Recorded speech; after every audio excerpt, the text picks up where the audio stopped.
उन दोनों की हालत देखकर ही नेत्रा की आंखें बाहर आ चुकी थी, क्योंकि इस वक्त उन दोनों की बॉडी पर एक भी कपड़ा नहीं था। उस पर केविन अभी भी माया के अंदर समाये हुए ही था और उसने अपने एक हाथ से माया के चेस्ट को जकड़े रखा था। उन दोनों को इतनी बुरी हालत में देखकर नेत्रा को जैसे 440 वॉल्ट का झटका सा लगा था और वो मासूम खुद को संभाल नहीं पाई और नीचे फर्श पर गिर पड़ी। उसके गिरने की आवाज से वो दोनों भी उनकी नींद से जागने लगे। जब केविन ने नेत्रा को वहां देखा, उसके होठों पर एक बहुत ही घटिया मुस्कुराहट आई और उसने बिना किसी शर्म के अपनी कमर को हिलाना शुरू किया, जिस वजह से माया के मुंह से उसकी सिसकियां और आहें निकलने लगी। उनकी इस हरकत से नेत्रा का मन उल्टियां करने का हो रहा था और वो झट से वहां से उठी और वापस जाने ही वाली थी कि माया हांफते हुए अपनी गुस्से भरी आवाज में नेत्रा से बोली, रुक वहीं पर, वरना तू अपने पैरों पर खड़ी होने के लायक नहीं रहेगी। माया की धमकी सुनते ही नेत्रा के पैर वही जम गए, पर उसने पीछे मुड़कर एक बार भी नहीं देखा। केविन अभी भी अपनी हरकत कर रहा था, जिस वजह से माया चीखने लगी थी और नेत्रा को बहुत घिन आ रही थी। तभी माया केविन को रोककर उसके होठों को चूमते हुए बोली, just wait for little baby, first let me show her real place, after that we can do whatever you say. इस पर केविन माया को एक जोरदार झटका देकर उसकी चेस्ट को दबाते हुए बोला, okay my darling, but be fast because I can't wait any longer. Kevin की बात सुनकर माया वहां से उठी और उसने वहां पड़ा केविन का शर्ट पहन लिया और केविन ने भी अपने आप को बेडशीट से कवर कर लिया और उन दोनों की तरफ देखने लगा। माया नेत्रा के आगे आई और उसके बालों को अपनी मुट्ठी में पकड़ते हुए बोली, तेरी हिम्मत कैसे हुई मेरे कमरे में आने की? मैंने तुझसे कहा था ना कि मेरे कमरे में मत आना। फिर तू यहाँ क्यों आई? बोल। इसी के साथ माया ने नेत्रा के गाल पर थप्पड़ लगाया, जिससे नेत्रा फर्श पर गिर पड़ी। नेत्रा अपने गाल पर हाथ रखकर रोते हुए माया से बोली, मुझे आपसे बात करनी। केविन की बात सुनकर माया वहां से उठी और उसने वहां पड़ा केविन का शर्ट पहन लिया और केविन ने भी अपने आप को बेडशीट से कवर कर लिया और उन दोनों की तरफ देखने लगा।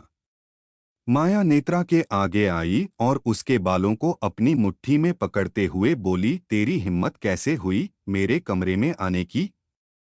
मैंने तुझसे कहा था ना कि मेरे कमरे में मत आना। फिर तू यहाँ क्यों आई? बोल। इसी के साथ माया ने नेत्रा के गाल पर थप्पड़ लगाया, जिससे नेत्रा फर्श पर गिर पड़ी। नेत्रा अपने गाल पर हाथ रखकर रोते हुए माया से बोली, मुझे आपसे बात करनी थी और मुझे नहीं पता था कि ये यहाँ होगा। अचानक से माया नेत्रा का गला पड़कते हुए बोली, होगा। Give him some respect girl. Netra Maya की पकड़ को अपने गले पर से छुड़ाने की कोशिश करते हुए बोली, रिस्पेक्ट? और इसे कभी नहीं। मैं इसे कोई रिस्पेक्ट नहीं दूंगी, ब्लडी मैं। माया नेत्रा की बात को बीच में ही काटकर उस पर भड़कते हुए बोली, ब्लडी मैन, अब मैं तुझे बताती हूँ कि तूने इसे ये कहकर कितनी बड़ी गलती कर दी है। माया की ये बात सुनकर नेत्रा डर गई, क्योंकि उसे शायद इस बात का अंदाजा लग चुका था कि आगे क्या होने वाला है। वहीं माया ने ना आव देखा ना ताव, नेत्रा को किसी जानवर की तरह मारने लगी। केविन वो सब देखकर हंस रहा था, वहीं माया नेत्रा को बुरी तरह से मार रही थी। अचानक से माया की नज़र वहां मौजूद बेड पर पड़ी और इसी के साथ उसके चेहरे पर एक शैतानी मुस्कान आई। जब नेत्रा ने माया की नज़रों का पीछा किया, उसकी सांसें उसके गले में अटक सी गई और वो अपना सिरनामे हिलाते हुए नहीं नहीं करके चिल्लाने लगी। माया ने वो बेल्ट उठाया और उससे नेत्रा पर वार करते हुए बोली, तुम मेरी जिंदगी की सबसे बड़ी गलती हैं। तेरी वजह से मुझे बहुत कुछ सहना पड़ा, तेरी वजह से मेरी लाइफ खराब हो गई, पर नहीं, अभी नहीं। अभी मैं तेरा बोझ अपने कंधे पर नहीं उठाऊंगी। तू अब यहाँ नहीं रहेगी, तू अपने बाप के पास जाएगी। पर मुझे तो इस बात पर भी शक है कि वो तुझे अपनाएगा या नहीं। माया नेत्रा की सेंसिटिव बॉडी पर बेल्ट से और जोर से वार करते हुए बोली, वो तुझे अपनाए या ना अपनाए, ये तेरी प्रॉब्लम है और मुझे इससे कुछ नहीं करना। जब नेत्रा की बॉडी खून से लथपथ हो गई, तभी माया ने वो बेल्ट फेंका और नेत्रा दर्द में कराहते हुए बोली, डैडा। माया नेत्रा के आगे बैठी और उसके जबड़े को कसके पकड़ते हुए अपनी शैतानी स्माइल के साथ उससे बोली, हाँ तेरे सो कॉल्ड डैडा, जा उनके पास और वही रह। अगर वो तुझे एक्सेप्ट नहीं करेंगे तो कहीं जाकर डूब मरना, ये सोचकर कि तेरे बाप ने भी तुझे अपनाने से मना कर दिया। सच अशेम यू आर गर्ल, पनौती हो तुम, जिसके भी आस पास रहोगी उसे बर्बाद करके छोड़ोगी। माया केविन की तरफ देखकर अपना मुंह बनाते हुए बोली, Kevin I don't want this garbage in my house, so please book India's ticket for her and send her to her dada. I am getting her stuff here. इस पर केविन उसे अपनी टेढ़ी स्माइल देते हुए बोला, ओके डार्लिंग। इस वक्त नेत्रा एयरपोर्ट पर बैठी हुई थी और उसकी आंखों से आंसू बह रहे थे। अब ये पता नहीं था कि ये आंसू उसकी किस्मत की वजह से थे या फिर उस दर्द की वजह से जो उसे अपनी ही माँ ने दिया था। क्या कसूर था उसका जो उसे ये सब कुछ देखना पड़ रहा था? अभी नेत्रा वहां बैठी थी क्योंकि केविन उसे यहां छोड़कर कब का जा चुका। Kevin I don't want this garbage in my house, so please book India's ticket for her and send her to her dada. I am getting her stuff here. इस पर केविन उसे अपनी टेढ़ी स्माइल देते हुए बोला, ओके डार्लिंग। इस वक्त नेत्रा एयरपोर्ट पर बैठी हुई थी और उसकी आंखों से आंसू बह रहे थे। अब ये पता नहीं था कि ये आंसू उसकी किस्मत की वजह से थे या फिर उस दर्द की वजह से जो उसे अपनी ही माँ ने दिया था। क्या कसूर था उसका जो उसे ये सब कुछ देखना पड़ रहा था? अभी नेत्रा वहां बैठी थी क्योंकि केविन उसे यहां छोड़कर कब का जा चुका। माया ने उसे कभी कहीं बाहर नहीं जाने दिया था। वो सिर्फ स्कूल जाकर वहां से वापस घर आती थी और फिर उस चार दीवारी में कैद रहती थी। वहां इतने लोगों को देखकर नेत्रा डर रही थी और उस पर नेत्रा की पूरी बॉडी में काफी ज्यादा दर्द भी हो रहा था जो उसके बर्दाश्त से बाहर था। नेत्रा का चेहरा और उसके हाथ पैर छोड़कर उसकी पूरी बॉडी पर निशान बने हुए थे जो माया के टॉर्चर का नतीजा था।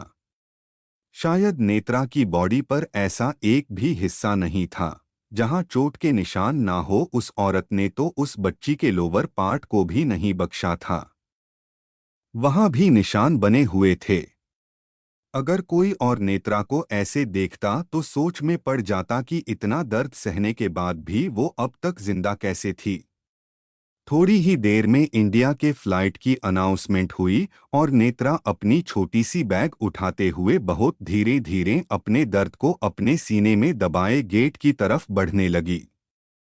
नेत्रा से एक कदम चला तक नहीं जा रहा था। वो लड़खड़ा कर चल रही थी पर वो रुकी नहीं और जाकर अपनी जगह पर बैठ गई।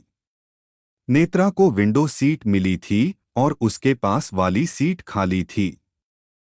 नेत्रा ये नहीं जानती थी कि उसके पास वाली सीट किसकी है, पर एक बात थी जो उसे पता थी कि उसे किसी से कोई आस नहीं लगानी है, किसी पर यकीन नहीं करना है।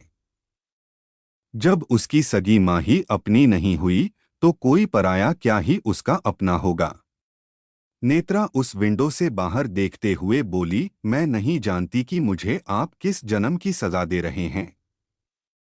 मैंने क्या गुनाह किया था जो मैं ऐसे। मेरे पास मेरी माँ होकर भी वो मेरी नहीं थी। उनके लिए तो शायद मैं उनकी सबसे बड़ी दुश्मन हूँ और यही वजह थी कि वो हर रोज मुझसे अपनी दुश्मनी निकालती थी। अभी मैं मेरे डैडा के पास जा रही हूँ पर मैं तो उनके बारे में कुछ भी नहीं जानती। मुझे तो ये तक नहीं पता कि उनका नाम क्या है, वो दिखते कैसे हैं और क्या करते हैं। अचानक से नेत्रा को कुछ याद आया और उसने अपने जेब से एक पेपर का टुकड़ा निकाला जो माया ने उसे दिया था। फ्लैशबैक। इस वक्त नेत्रा उसके बैग के साथ उनके फ्लैट के मेन दरवाजे पर खड़ी थी। तभी माया उसे एक पेपर का टुकड़ा थमाते हुए बोली, मैं जानती हूँ कि तुझे तेरे बाप के बारे में कुछ नहीं पता और मुंबई जैसे शहर में तू उन्हें नहीं ढूंढ पाएगी। तो इसीलिए मैं तुझ पर एक एहसान कर रही हूँ और वो है ये छोटा सा पेपर का टुकड़ा। इस टुकड़े पर तेरे बाप का एड्रेस और नंबर दोनों हैं। नंबर का मुझे नहीं पता कि अभी भी ये उसका नंबर है या नहीं, पर एड्रेस कंफर्म है। तो अब तू आराम से अपने बाप को ढूंढ पाएगी। पर हाँ, अगर ये कहीं खो गया तो फिर मैं कुछ नहीं कर पाऊंगी, और वैसे भी तेरे पास तो कोई फोन भी नहीं है जो तू मुझे फोन करके ये बोले कि मॉम मुझसे वो टुकड़ा कहीं खो गया, और मैं तुझसे बोलूं अरे मेरे बच्चे ने वो खो दिया। कोई बात नहीं, मैं तुम्हें फिर से बता। तो इसीलिए मैं तुझ पर एक एहसान कर रही हूँ और वो है ये छोटा सा पेपर का टुकड़ा। इस टुकड़े पर तेरे बाप का एड्रेस और नंबर दोनों हैं। नंबर का मुझे नहीं पता कि अभी भी ये उसका नंबर है या नहीं, पर एड्रेस कंफर्म है।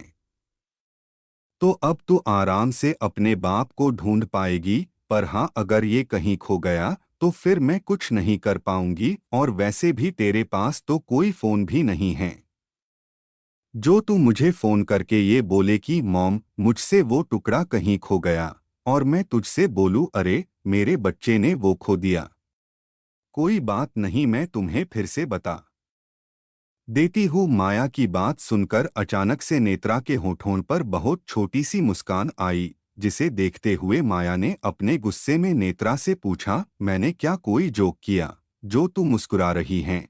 इस पर नेत्रा माया की तरफ उसकी आंखों में देखते हुए बोली, नहीं आपने जोक नहीं किया, पर इन 17 सालों में पहली बार मैंने आपके मुंह से अपने लिए बच्चा सुना।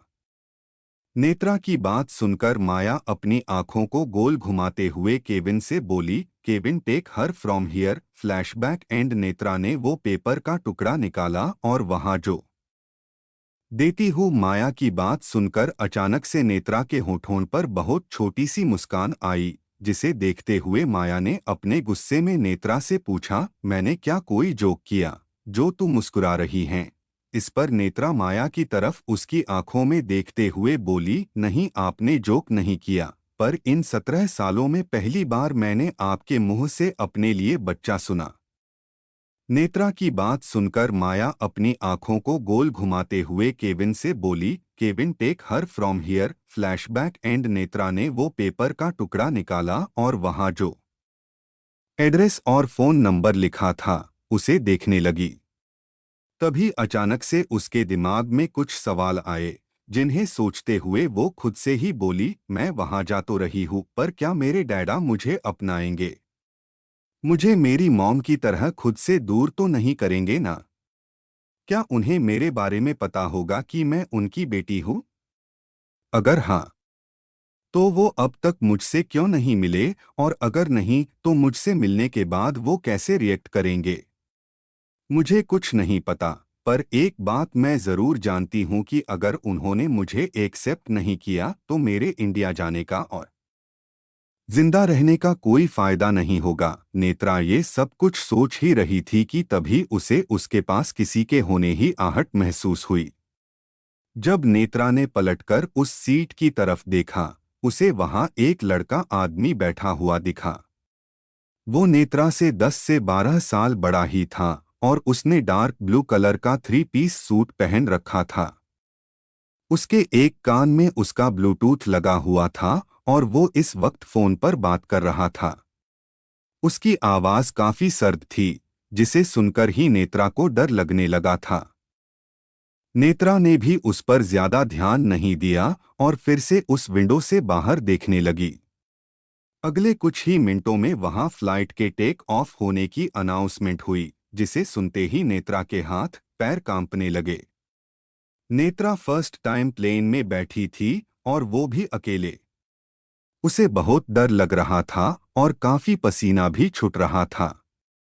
क्या नेत्रा इंडिया जाकर उसके डैडा से मिल पाएगी, और क्या उसका अमेरिका से इंडिया तक का सफर उसके लिए आसान रहेगा?